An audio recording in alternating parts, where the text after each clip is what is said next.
Mati sebuah pintu, semua orang akan masuk ke dalamnya. Kematian adalah awal segala sesuatunya bagi orang beriman. Awal kenikmatan, awal berkumpul dengan orang-orang yang kita cintai yang sudah beriman dan beramal saleh. Awal daripada memanen semua hasil yang kita sudah upayakan di dunia. Dan juga akhir daripada semua cobaan. Itu kematian. Maka seorang mukmin tidak akan sedih. Para sahabat sering saling mewasiatkan kalimat ini. Mereka mengatakan apa? Kalau ada yang mau meninggal, berita gembira, kau akan bertemu dengan orang-orang yang kau cintai. Dari orang beriman, nanti akan ketemu di sana. Dan ini memang sudah menjadi sebuah buah bibir di kalangan para sahabat. Dan sebagian ulama mengatakan ini menandakan di alam barzah itu ada pertemuan. Bagi orang-orang beriman di kuburan, di alam barzah, itu dia selain menikmati taman dari taman surga di kuburannya, dia juga ada pertemuan dengan yang lainnya. Dan ini sesuai, sejalan dengan sabda Nabi SAW tentang doa orang yang meninggal.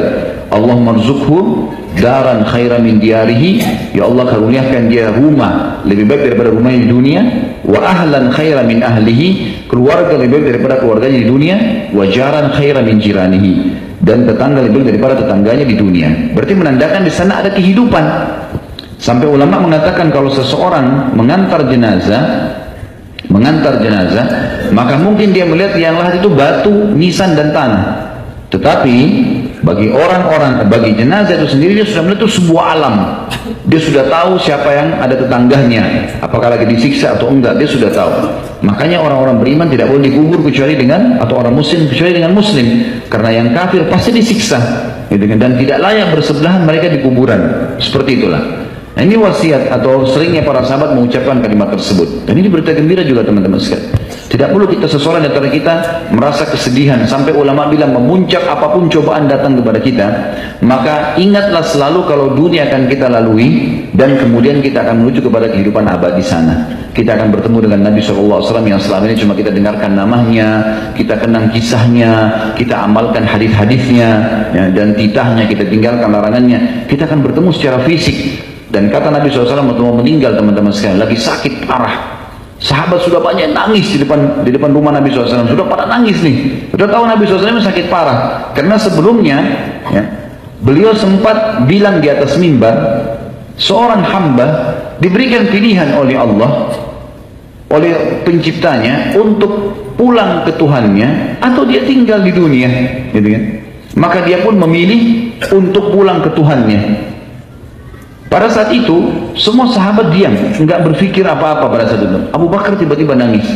Maka orang-orang datang mengatakan, wahai Abu Bakar, kenapa anda menangis? Bukankah sebelumnya, itu kan ini waktu pulang dari Mekah. Di Mekah beberapa hari yang lalu, sempat haji wada. Turun firman Allah, Al-Ma'idah ayat 3. Al-yawma akmaltu lakum dinakum wa atmamtu alaikum ni'mati wa raditu lakumul Islam madina. Hari ini aku sempurnakan agama kalian, nikmatku kepada kalian, dan juga ya aku ridho Islam sebagai agama kalian. Waktu turun firman itu semua orang gembira. Kata mereka, kenapa kau tidak gembira Abu Bakar? Ayat turun. Rasulullah SAW sudah menyampaikan itu. Kata Abu Bakar, sungguh perkataan Nabi tadi itu menandakan orang yang sedang membawa risalah Allah ini sudah selesai tugasnya. Dan itu menandakan Nabi SAW akan meninggal dunia. Maka Nabi di atas mimbar mengatakan benar yang dikatakan Abu Bakar. Baik, semenjak itu Nabi SAW turun dari mimbar, sahabat pada nangis semua.